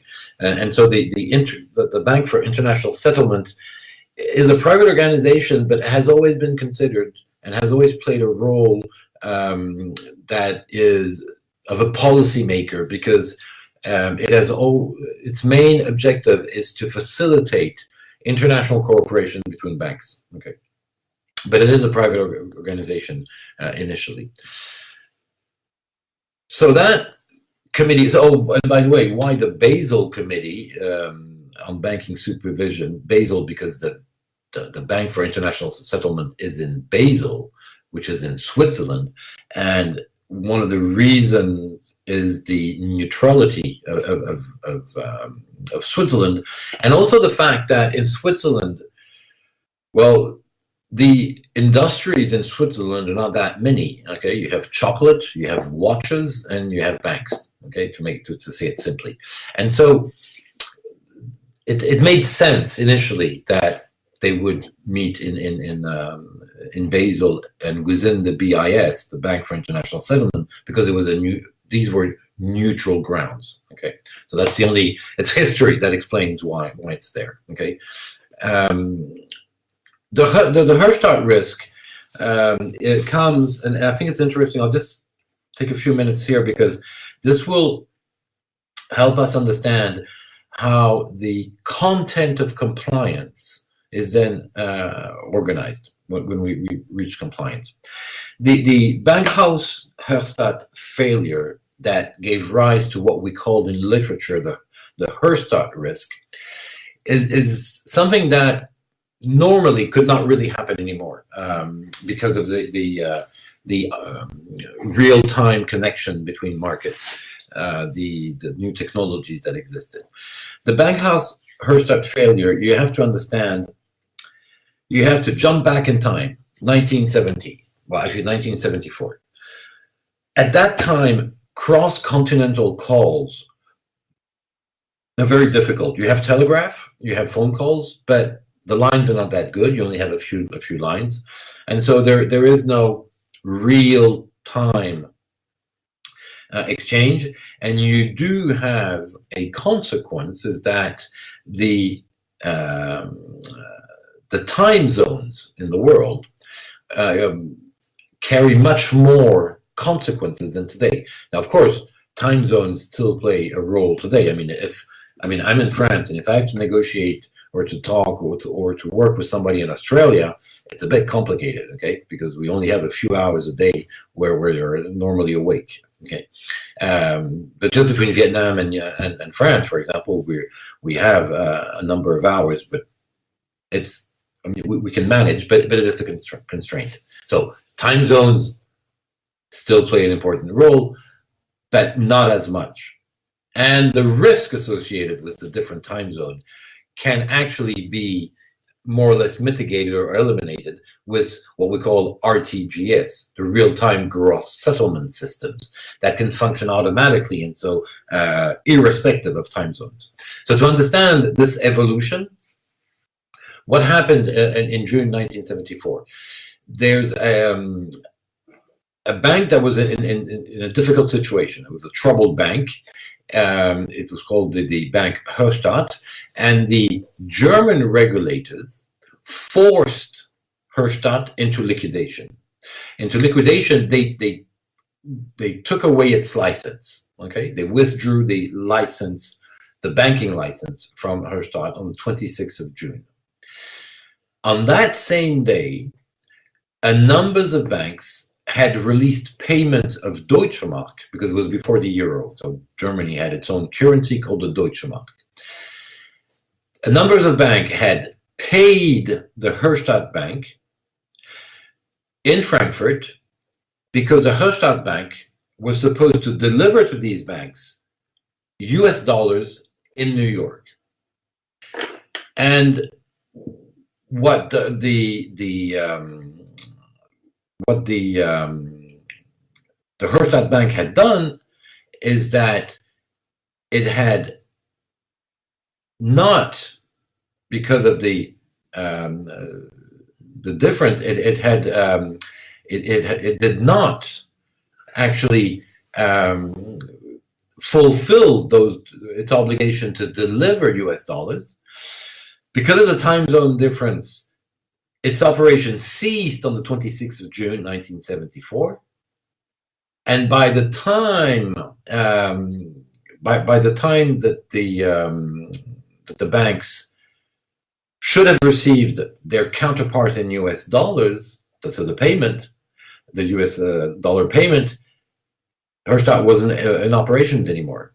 Okay, and so they suffered a full loss in that case. And so what is the Herstatt risk?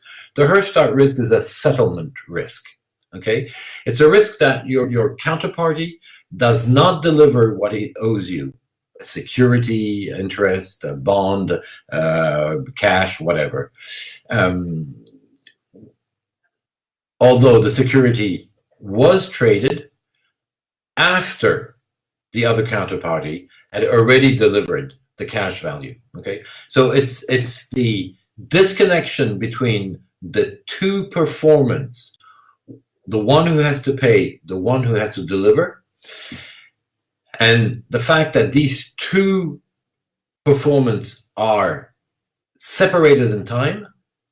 If I pay before you transfer to me what I've paid you for, and you're out of operations before, I only have my eyes to cry, and I have nothing.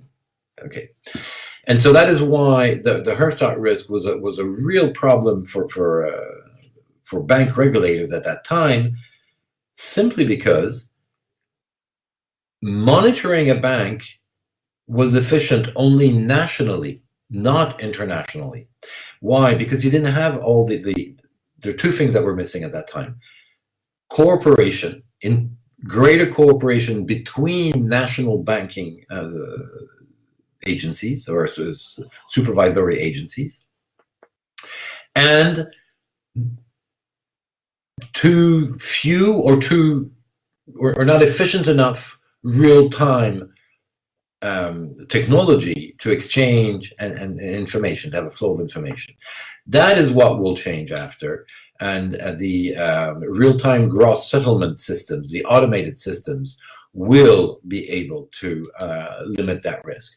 Now, it doesn't mean that all risk disappeared. The Drexel Burnham Lambert case in 1990, the failure of the Barings Trading Company in 1995 is definitely a situation where the risk was not mastered. But the reason why it was not mastered did not just result as a consequence of these time zone difference.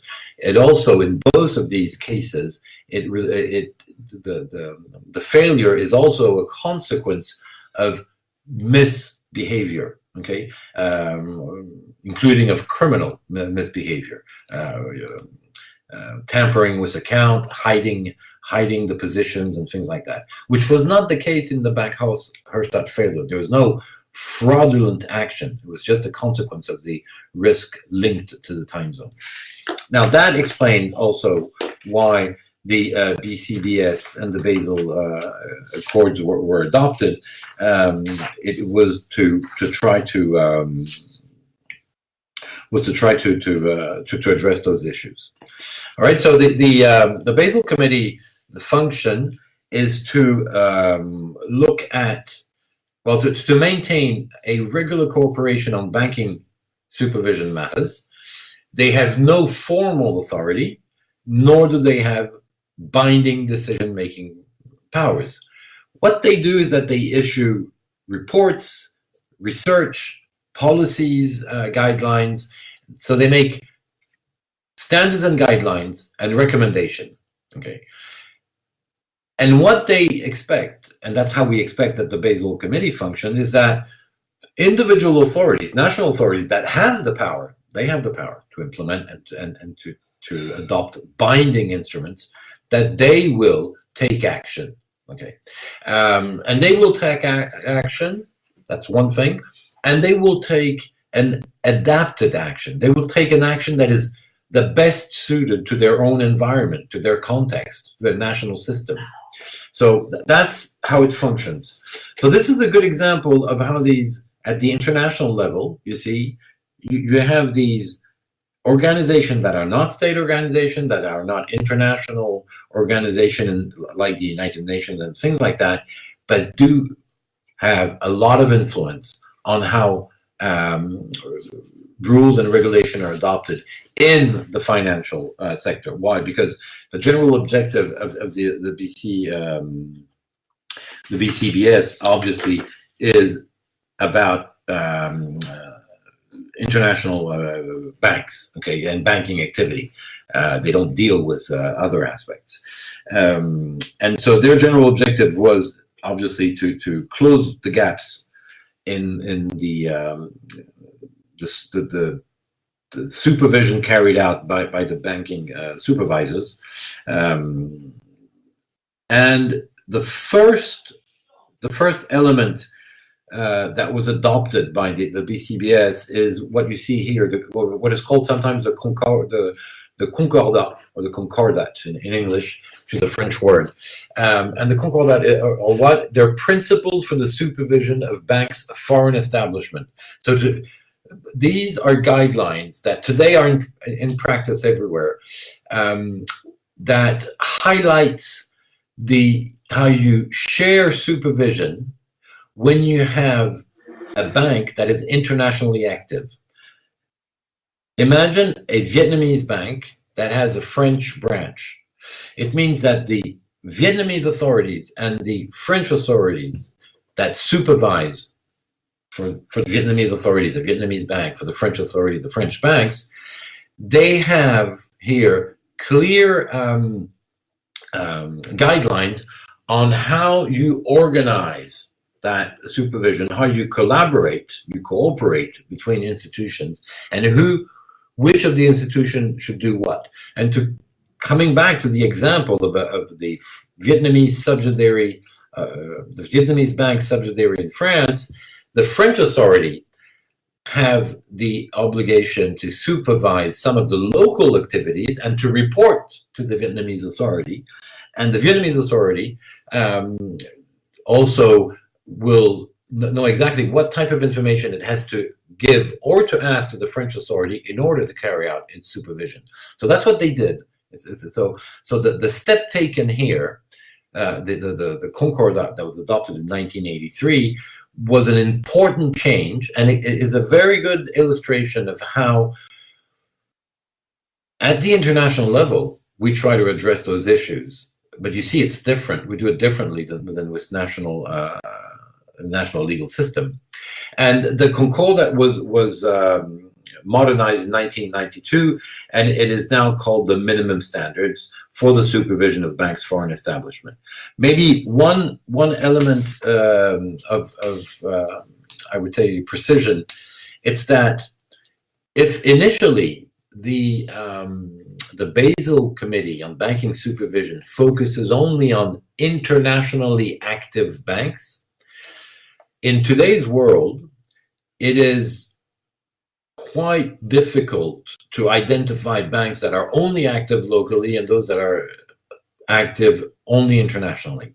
The reality is that it's very fuzzy. Okay, the separation is very fuzzy, and so most, if not all,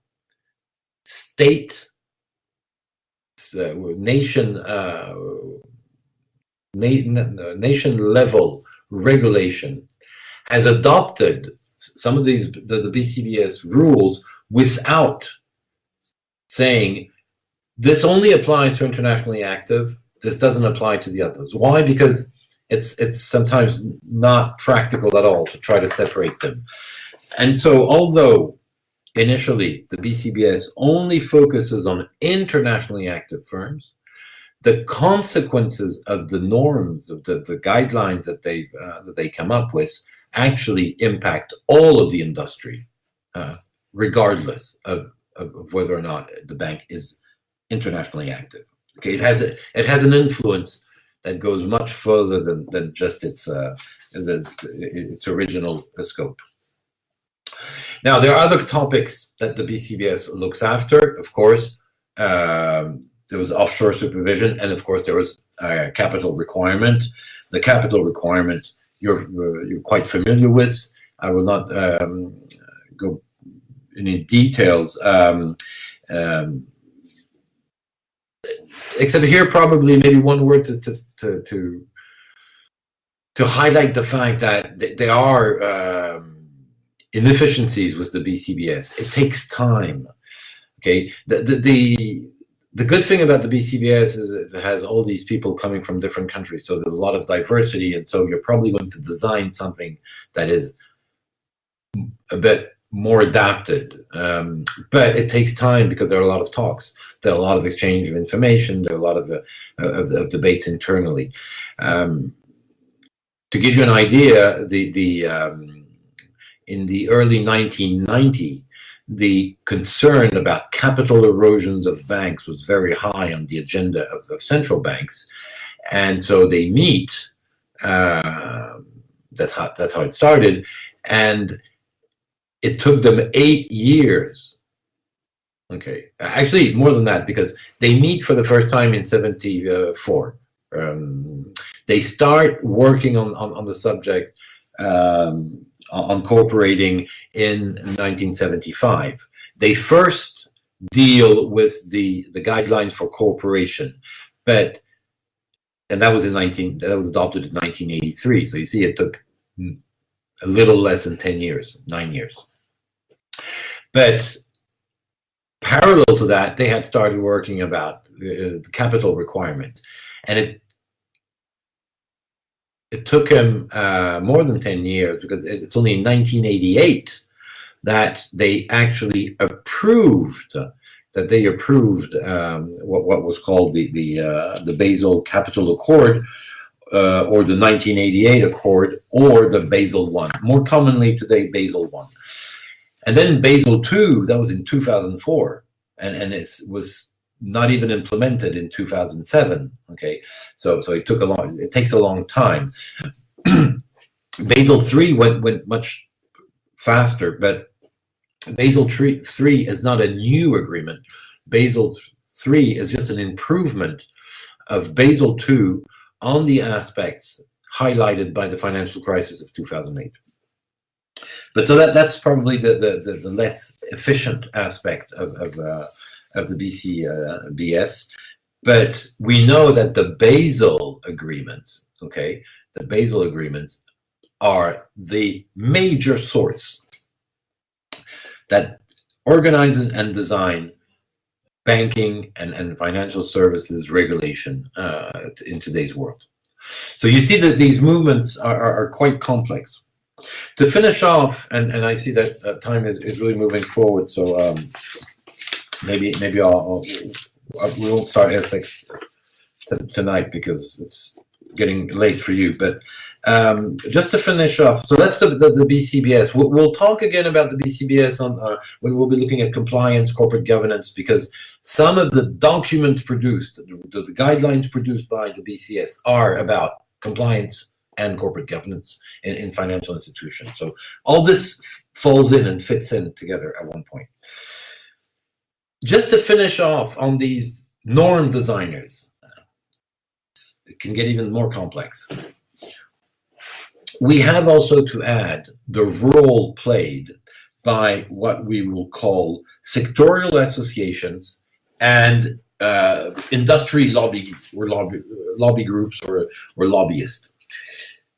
Here, the phenomenon I want to talk about is what we often call in international law private functional regulator, and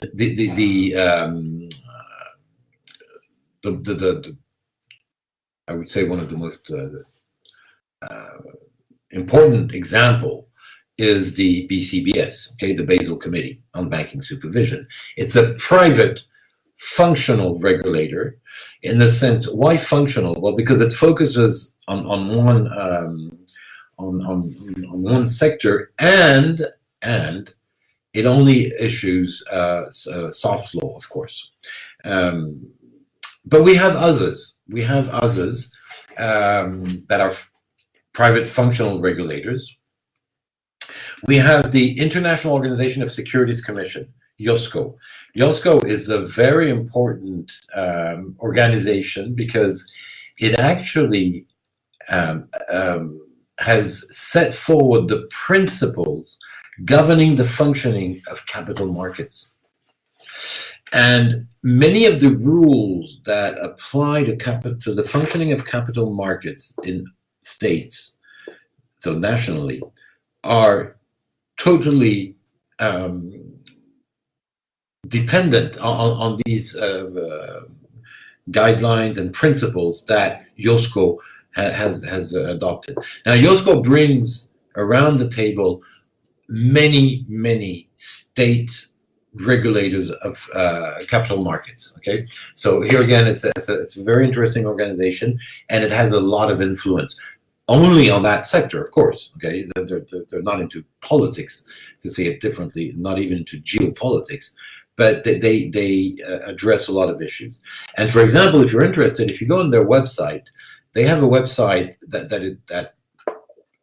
is quite, quite rich. There are lots of things on that website, including reports, analysis. And for example, regulation of Bitcoins and ICOs, you find interesting reports on the IOSCO website on those issues.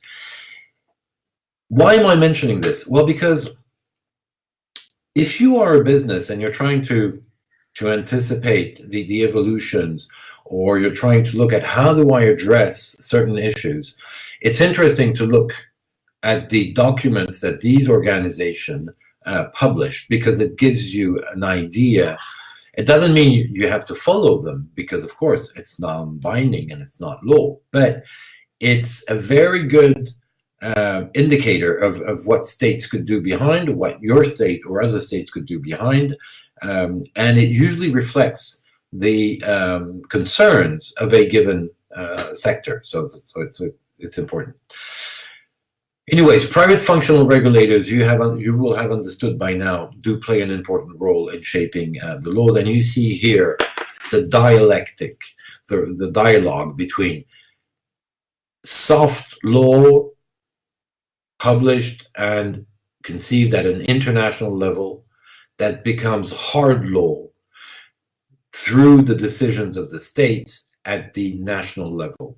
And that's why it's very difficult to say there are no links between the national laws and the international arena, because that international arena, of course, doesn't force itself upon the national laws, but it informs it completely, influences it completely.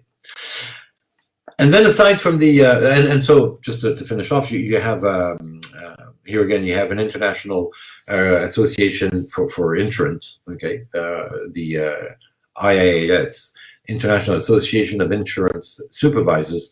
And then we have the International Accounting Standard Board, the IASB, that produces the so famous and inglorious, IFRS, International Financial Reporting Standards. IFRS are a very good example of this relationship between the private sector and the influence of national or generally accepted regulation.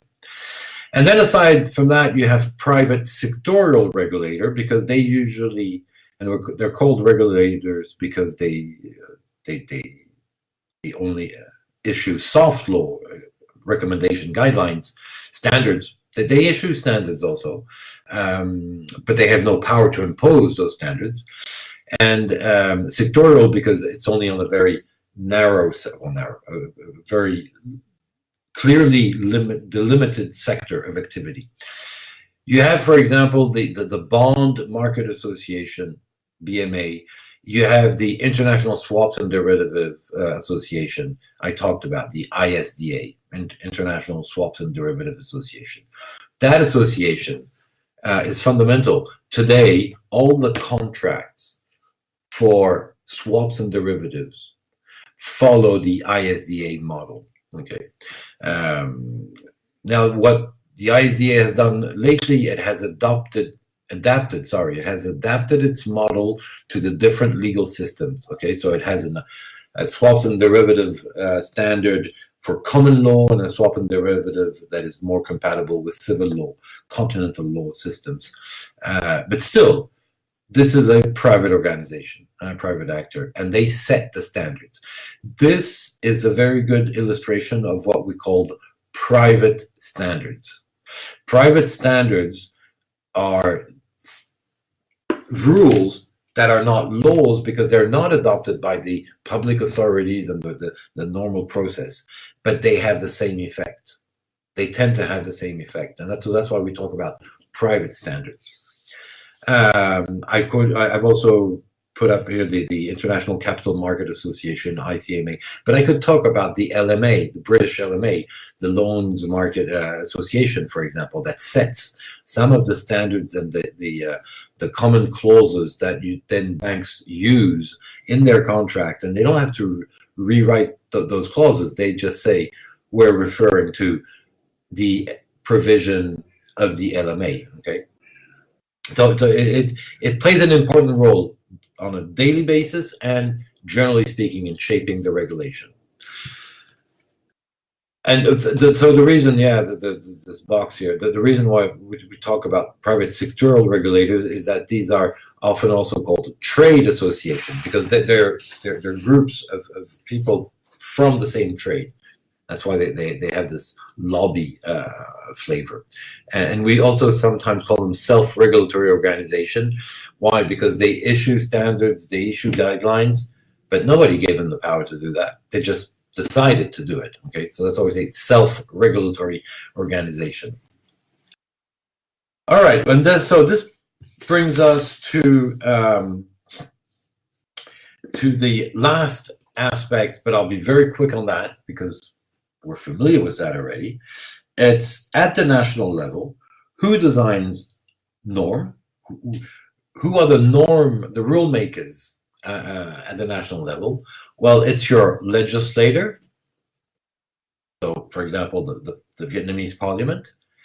It is the administrative authority. So here I would add the executive. Why? Because in Vietnam, as in France, the executive has the power and the competencies to adopt rules, except these rules are inferior in hierarchy from the ones adopted by the legislator. But still, administrative authorities, they produce a lot of norms all the time, and then so they shape the rules nationally.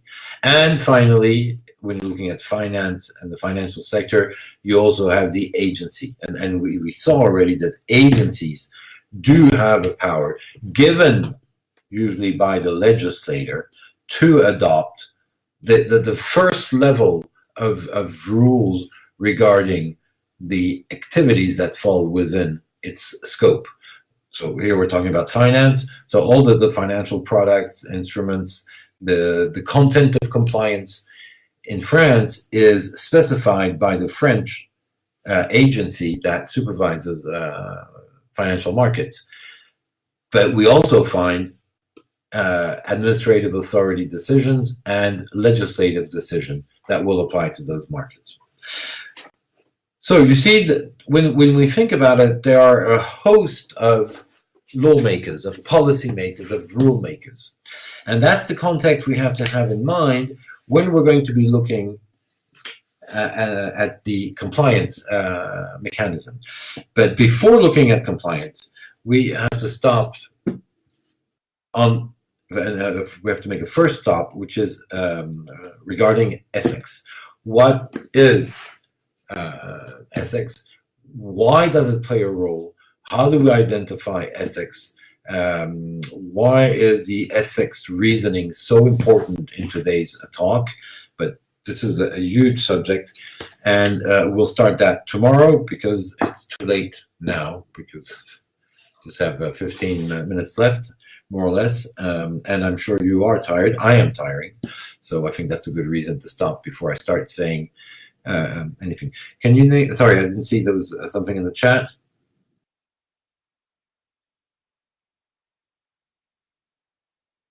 Oh, yes, of course. So the question is, can I name some examples of legal bodies in Vietnam or in France of those three rule makers, legislator, administrative authority, and agencies, if I understand correctly? I will name them in France because I'm not sure, or I could find them in Vietnam, but I wouldn't pronounce them well anyways. So legislator in France, it is the wait, I'll write it differently because there. It is the French, I'll write it in French, okay? But you can read it. The Parlement, the Parliament, and the French Parliament is composed of what we call Assemblée Nationale, which is the National Assembly, plus the Sénat, the Senate. Okay, and so that these are two different chambers. So you have people that are elected at the National Assembly and people that are elected at the Senate. The National Assembly has the last word. Okay, has more powers than the Senate, for a very simple reason. In France, the National Assembly represents the people. Okay, this is where we as citizens vote to elect our representative. The Senate represents the territorial organization, so it represents the regions and things like that. So it represents the intermediary bodies between citizens and states. It doesn't represent the citizens themselves. Okay, so that's in France, that is the legislator.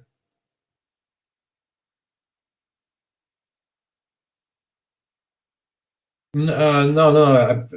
I made it. If I said this, I made a mistake, or I didn't express myself clearly. No. The Okay, I see what you mean. The word legislator can be used and is used by lawyers in two different senses. Okay, especially in English. When we talk about, sometimes we say the legislators, and we talk in plural. We mean anybody that has the power in a national system to create a binding rule. Okay, that's in a general sense. The technical sense of legislator would be parliament. Okay, and so in Vietnam, as far as I know, the technical organization that can be called legislator is the parliament. But if I'm talking about the different public authorities that have the power to decide on rules, often in English we use the term the French legislators, and it's not very precise because it means that we're talking about any public authority that has a formal power to establish a rule. But here I'm using it on this slide. Here it's in the technical sense. So here the legislator is the parliament. So in Vietnam it would be the parliament. We should write the executive and or administrative authority. Depending on your national system, the wording will not be the same. For example, in the US, we talk about executive orders, and the powers of the administration is often talked about or referred to as the executive powers. But the truth is there is a difference, a technical difference. I'm not going to go into details. It's irrelevant here, but there is a technical difference between the administrative decision-making power and the executive orders that are usually more political. In France, here, the prime ministers and the ministers have a power to adopt, and the administration has the power to adopt what we call the decree. In French, we call it. I'll just change the color not to confuse. So the administrative authority or the executive, they adopt décret, and that's décret. That's the equivalent in the U.S. of an executive order that is signed by the president. Okay, which is different from the Congress. So in the U.S., legislator is the Congress. So both the Senate and the House of Representatives. And finally, agencies. Well, we talk about agencies. Agencies will be, for example, in France, the AMF, Autorité des marchés financiers, the CNIL, so the CNIL, which is the commission, the National Commission for Freedom and data, to say it simply. It is the authority that supervises the use of data by private actors and public actors, that make sure that the data privacy is protected. Then we have the competition authority. Okay, that's an agency, and they have the power. They have the power to set rules. Of course, they have limited powers. The legislator has, of course, he has the largest scope of powers. Okay, the executive level and administrative level, they have a very large power, but subordinate under the guideline set by the legislator. And the agencies, of course, they can only create rules in the precise field that they are in charge of. Okay, so the AMF, the French Financial Markets Authority, cannot take a rule that would be, for example, exclusive on banks. Okay, that would be for another agency, which in France is called the Comité de la Législation Fiscale, which would be the in English we would call it the not fiscal, sorry, bancaire, for banks. So it would be the Banking Legislative Committee. Okay, so my point here, without going into detail, and that changes, of course, in every state. What you have to understand is that at the national level, you have clearly allocated powers to decide on rule making, but you do have a competition, or well, no, forget the term competition because they're not in direct competition. You do have a number of sources of rules. That's what I want you to be well aware of. And so let's finish off today on this last observation. I am a private business. I'm a business, and I'm in finance. So I know that my activity, and it would be true in pharmaceuticals also, in other sectors, but I'm in finance. I know that my activity is heavily regulated. I know that my organization as a bank or as an investment service is also regulated. I have to meet standards. I have to have compliance processes and all that. You see, after what we've seen, that if I'm trying to identify the rules, obviously I first look at the national level, because those are the mandatory rules. But I also see that these rules cannot be understood completely in isolation from what's happening at the international level. And maybe some of my compliance process will not find any answer in the national regulation, but I'll have to look only at these international best practices and guidelines. So that's my point in really taking time for you to understand how all this the system functions, why there's some kind of complexity, and why that complexity will not go away, because we will not have a single world regulator and world legislator any near. Like, in time, anytime soon. I mean, not in 20 years, not in 50 years, probably not even in 100 years. Okay, so complexity will stay. All right. Okay, so we've reached the end. It's getting late for you, I assume. And so tomorrow we'll start again on S6. I'll send you the following PowerPoints as a PDF. Do not hesitate if you have questions. Okay, and if you think also, I'm not sure I specified that earlier. If after a session, the next day or the day after, suddenly you have questions, do not hesitate to ask them, even if we've moved on to something else. Of course, the idea is to make sure that you do not stay with your question. We find some answers, if I can answer. Sometimes it's just reasoning.